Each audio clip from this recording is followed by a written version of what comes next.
জিলহজ মাসের 10 দিনের আমল নিয়ে শেখ সালেহ আল উসাইমিনের বক্তব্য।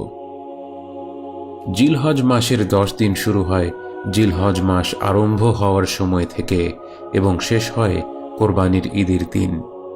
এই দিনগুলোতে করা আমল সম্পর্কে নবীজি সাল্লাল্লাহু আলাইহি ওয়াসাল্লাম বলেন, এমন আর কোনো দিন নেই যে দিনগুলোতে করা ভালো কাজ আল্লাহর কাছে এই 10 দিনে করা ভালো কাজের চেয়ে বেশি প্রিয়। সাহাবীরা জিজ্ঞেস করলেন, এমন কি আল্লাহর রাস্তায় জিহাদও নয়? তিনি সাল্লাল্লাহু আলাইহি ওয়াসাল্লাম উত্তর দিলেন, আল্লাহর রাস্তায় জিহাদও নয়, শুধুমাত্র সেই ব্যক্তি ব্যতীত যে তার জান মাল নিয়ে আল্লাহর রাস্তায় জিহাদ করতে বের হয় এবং সব কিছু ত্যাগ করে। তাই আমি আমার মুসলিম ভাইদের এই চমৎকার সুযোগকে কাজে লাগানোর আহ্বান জানাই।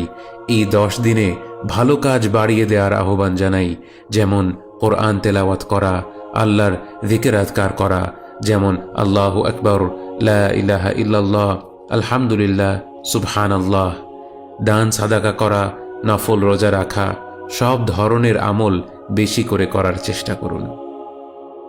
অবাক করা বিষয় হলো, এই জমানায় দেখা যায় মানুষ এই 10 দিন সম্পর্কে অনেকটাই বেখেয়াল। রমাদান মাসের শেষ 10 রাতে কি তারা আমল বাড়িয়ে দেয় না? অবশ্যই। অথচ জিলহজ মাসের 10 দিন এলে মানুষ যেন একে অন্য যে কোনো দিনের মতো ভাবতে শুরু করে। মনে রাখুন, যে ব্যক্তি এই 10 দিনে আমল করা বাড়িয়ে দিল, সে নবীজি সাল্লাল্লাহু আলাইহি ওয়াসাল্লামের নির্দেশিত সুন্নতকে পুনরুজ্জীবিত করল।